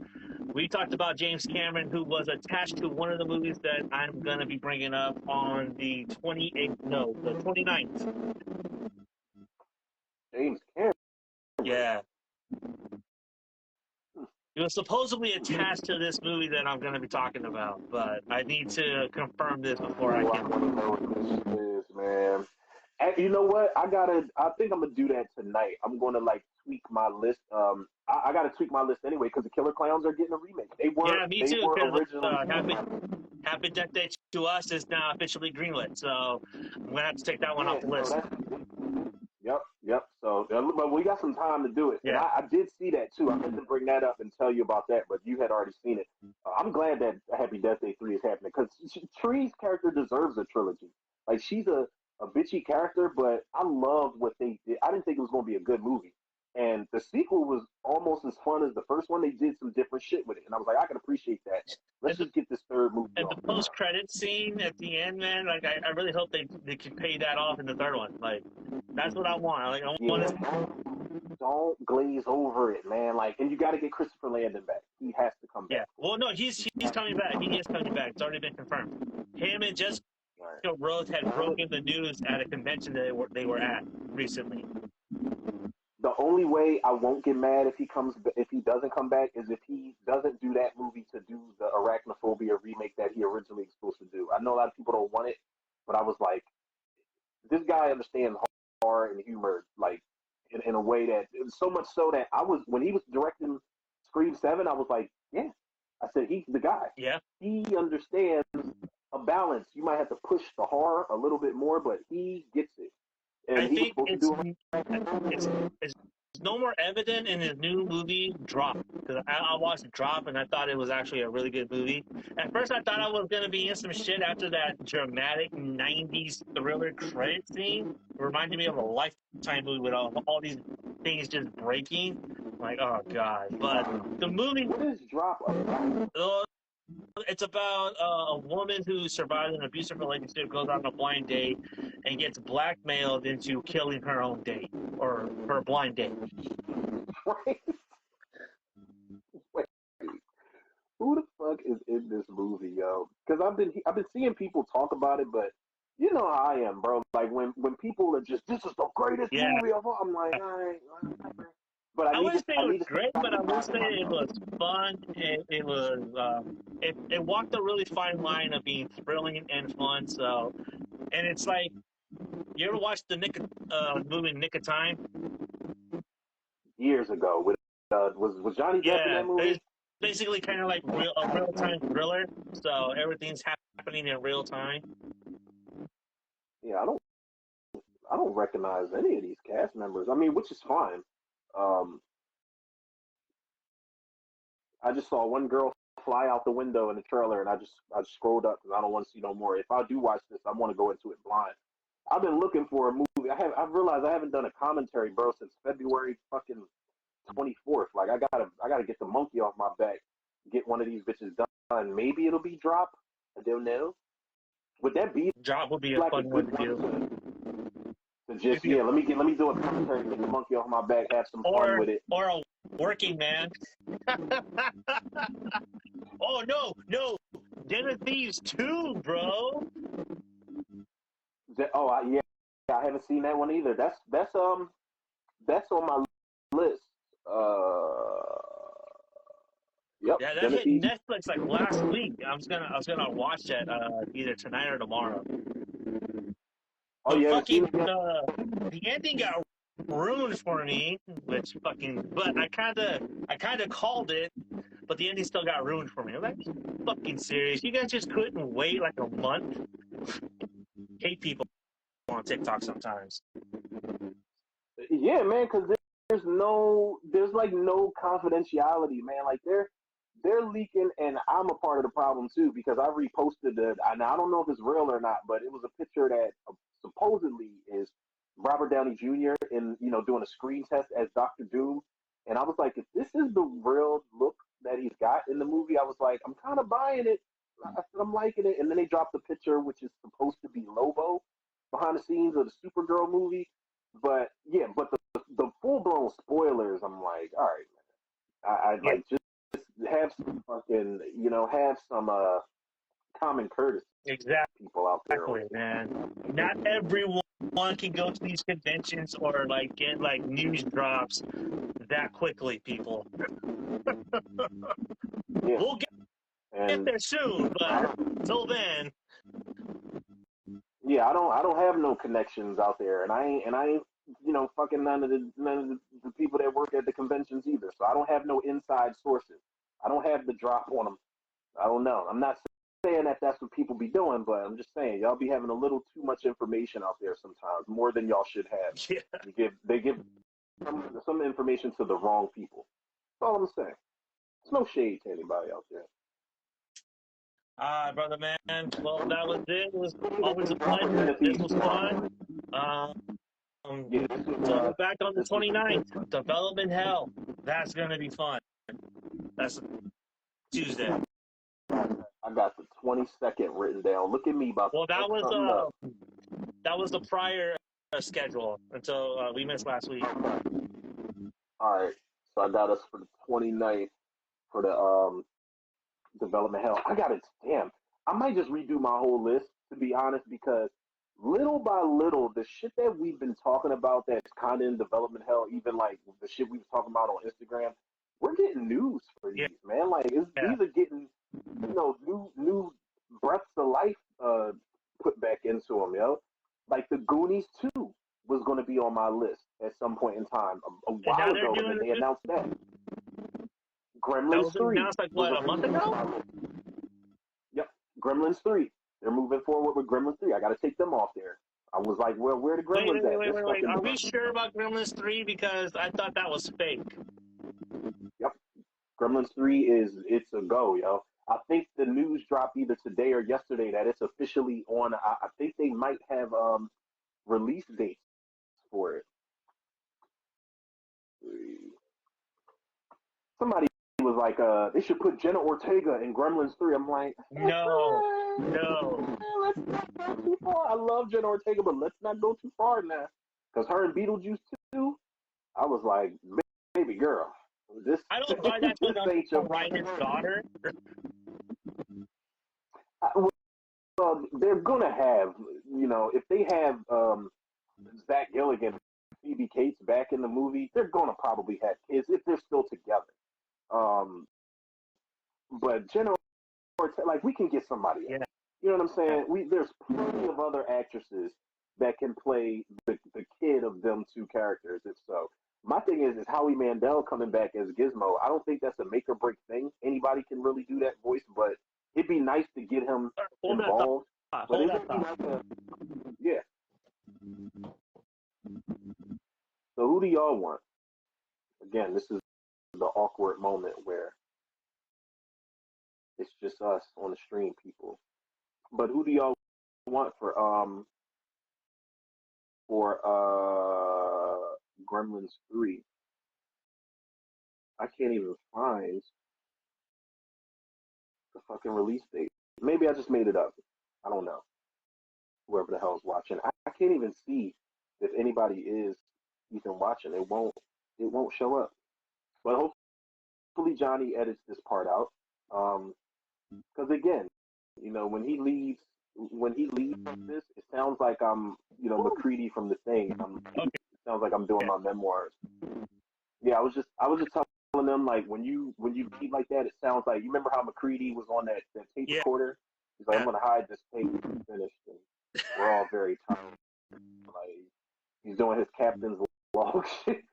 I'll be trying to keep talking. Yeah, I don't know where this Gremlins 3 news is. Maybe I just made this shit up. Maybe it was false news. I hope not. Oh, officially on the Warner Brothers slate. It was on iHeart. So it's on the slate. I don't think they got a release date yet. I'm pretty sure. I mean, because you can't do Gremlins 3 without Phoebe and Zach, honestly. No. I mean, even if you center it on, their son or daughter, they have to be in it. You can make them like the Futtermans, like Dick Miller and his wife's character in the movie. Just, have them. Yeah, we know the Gremlins and what they did, but listen, they have to be like psychologically. I know it's a lighthearted movie, but they have to be psychologically fucked up after Gremlins 2, because that was just that whole sequel. That's like an underrated sequel, but they did exactly what they were supposed to do. Well, according to according to Christopher Columbus, they're going to use puppets instead of CGI for the Gremlins. So that's good news. Yes, because they could easily see. They did kind of. No, it wasn't CGI. It was like stop motion or whatever. Yeah. When the Gremlins in the first one when they're in the snow and they're coming out of the darkness, and it's a bunch of them just coming out of the darkness. If you do it that way, then that's cool. But do not CGI the Gremlins. That is a bad move.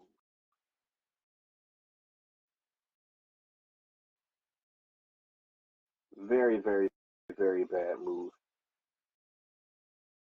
No, there's no updates about Phoebe or Zach being involved with the movie. Damn. Hopefully they're keeping it under wraps and they are involved. I'm hoping. Like I think the dad passed away, Hoyt Axton.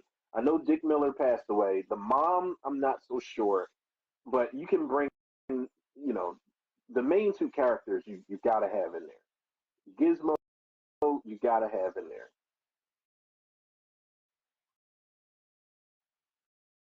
Let's see. Who's the mom? Who was the mom? Uh, Frances Lee McCain. She's still alive? According to Wikipedia, she is. I was about to say, I'm praying she is. You can't bring back. Oh, and fuck it. Why bring back Corey Feldman? It's the same company, and if Corey Feldman has signed on for the Goonies 2, bring him back. He's in both of those movies. Corey Feldman's going to be like, Corey Feldman is going to be like, hey, I'll do this, but you have to let me dance. You have to let me sing. He's going to have a fucking montage or a whole sequence where he's dancing with the Gremlins, like just to try to calm. He's going to be like, listen, guys, I got this. I'm going to calm him down. And then he just performs one of his own. The studio lets him perform one of his own original songs. Jesus Christ, and then man. The Gremlins just maul him midway. Yeah, that's when we get our R rating finally. Yo, look, man, Corey Feldman is an amazing human being, yo. But that would it depends on the tone of the movie if it would take me out of the whole film or not. I mean, think about Gremlins 2, though. I honestly feel like Gremlins 3 is going to follow that kind of template. You know what I mean? Or Corey Unless they Feldman ignore Gremlins 2 altogether. Please don't. I hope they don't do that. I hope they don't do that because Gremlins 2 is almost as important as the original. I love Gremlins 2, and that is exactly how you're supposed to do a sequel to Gremlins. Yeah, what can we do if the Gremlin was this or the Gremlin was that? Like it was genius. And they got to bring Judge Reinhold back. He came back for Beverly Hills Cop. They got to bring him back too. Was he in Gremlins? He was. He was that asshole dude that, remember, he was in the bar trying to impress Phoebe Cates while he was like kind of downplaying Zach Gilligan's character. He was like, why don't you come be with me? He's like, I got a car, I got a good job, I got an apartment. He's like, you can't lose with me, or whatever he was saying, trying to, he was trying to sweet talk her, at some point in the movie. He just sits right down next to Zach Gilligan and starts talking shit to him. He's that character. I hated him in Gremlins. I did not know Nicky Katt was in this movie. He just passed away too, man. A couple days ago. Nicky Katt. For sure. Glenn Turman, he's still around, but he died. He got a syringe in his ass when he was trying to feed the gremlin a candy bar, and then they found him in the classroom with a syringe stuck in his ass. I mean, well, we didn't. How do we know he wasn't sedated? We just say he died. Yeah, that's true. If they bring him back, there's no excuse why they can't bring Samuel Jackson back in the next Jurassic Park movie. I'm tired of playing. With a mechanical arm? Yep. I'm tired of playing Universal. I'm tired of playing with y'all. It's time. Bring Samuel Jackson back. It's only right. Let's see. Jonathan Banks. Bring back Jonathan Banks.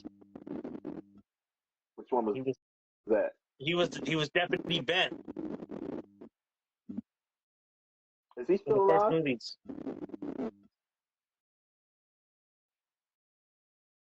Was he in the second movie? He was in the first one. He was one of the deputies. Yeah, both of those cops survived because all they did was hit a fire hydrant and they kind of flipped over. Nobody really said that they died. You could bring a lot of these characters back. Now, Mrs. Deagle, her ass. Now, I'm not talking about the actress because I think the actress, she was pretty old back then. I'm pretty sure that actress has passed away. But if she was still alive, you could bring Miss Deagle. You could not bring Miss Deagle back. That's what I meant to say. Because they got her the fuck out of here. They made sure she was she was upper torso first in that snow. Well, Miss Deagle is still alive. Polly Holiday, she's still alive. Are you serious? Yeah, she's still alive. No shit. Yeah. Yo, stop playing, yo. Polly Holiday? Yeah, Polly Holiday. Ruby Deagle? Yeah. Good for her, man. Yo, they could bring Mrs. Deagle back as just the completely traumatized lady who survived a gremlin's attack. I would love to see her back as Mrs. Deagle. Completely changed her outlook on humans. Because she was like Scrooge in that movie. She's like, I don't give a damn about your kids starving or your dog. I'll kill everybody. She was a witch, man. Damn, good for her, man. I did not know she was still alive. She was in Miss Doubtfire. Who was she in Miss Doubtfire? She was one of the first Karens. Remember, she got on the phone. She's like, Miranda Hillard, please. She's the one that put the call in because Robin Williams was throwing that big ass party for his son. She was sweeping the bunny. Yeah. Like she was trying to shoot animals away from her property. God damn, man.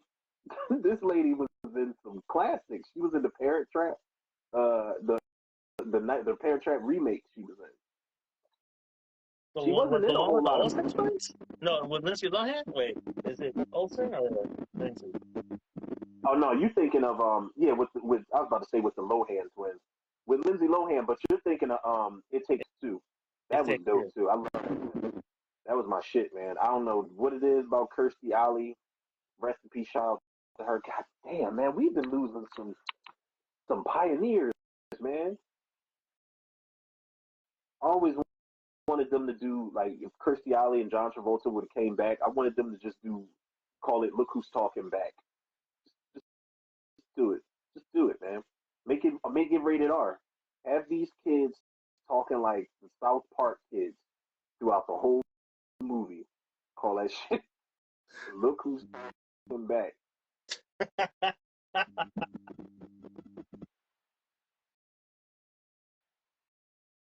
But don't have those kids that were in Look Who's Talking Now. I don't know. I did not like those kids in that one.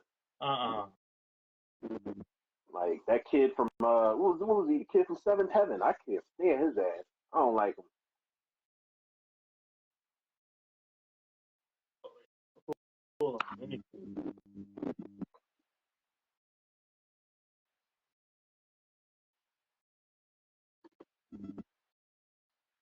David Gallagher? Is that his name? From Seventh Heaven, the one that played the son? Yeah. Yeah, I don't like him. I wanted to slap the shit out of Mikey and Look Who's Talking Now. I did not like him. Yep, that's the kid from Seventh Heaven. Yeah, he was a little and he brat. was fucking Richie Rich, bro. In Richie Rich Christmas.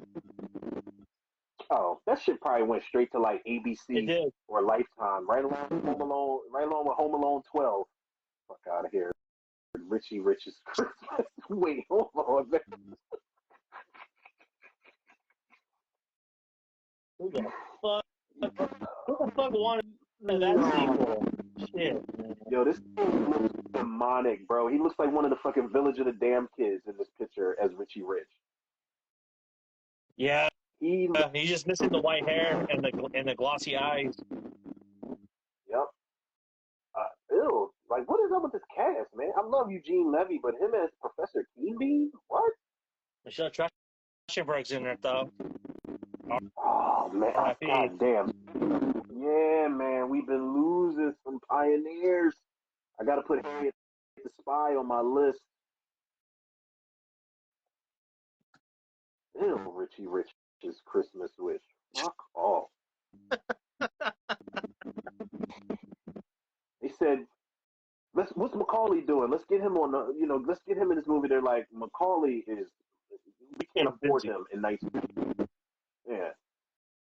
Well, I don't know. What was Macaulay Culkin in 1998? I don't know, but they're like, all right, get us another blonde kid who's in Hollywood.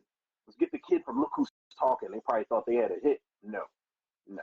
I think Macaulay Culkin's last role was like somewhere in like '95, and then after that, I don't think he appeared.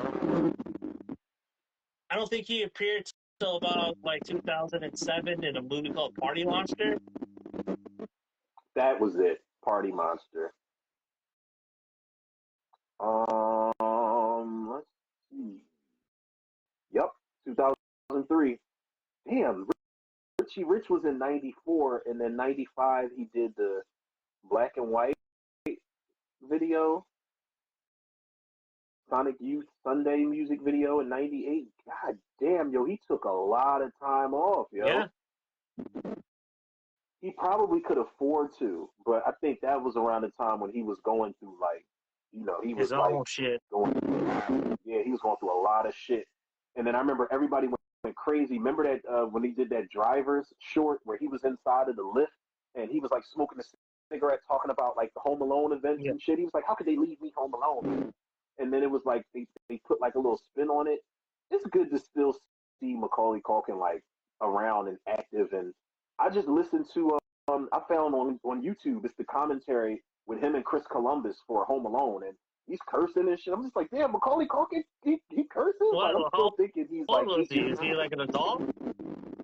No, he's an adult. So him and Chris Columbus are just sharing all of these stories from, the production, and they were talking about how Daniel Stern was improvising a whole bunch of shit that I didn't even know about. But I was like, damn, I was like, yo, Macaulay Culkin curses. Like, this shit is cool. Like, I can't not see him as a kid, as Kevin fucking McAllister. And he was in Jacob's Ladder. I almost forgot he was in Jacob's Ladder. He was in Jacob's Ladder, really? He was Tim Robbins' son.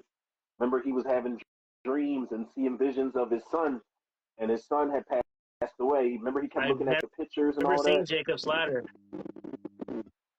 Never seen it. That's a movie that's still on the list, and it's a movie that I've missed a couple of times. Man, it is it's a mind fuck, bro. It's wild, yo. But it's the same director that did Fatal Attraction, and there are these moments where there's like it's just uncomfortable, man. It's uncomfortable moments. Like I think if somebody remade this because they did a fucking remake and it's not really all that good. I couldn't even make it through it. But if they did another remake, it'd be like an A24 movie for sure. It's weird.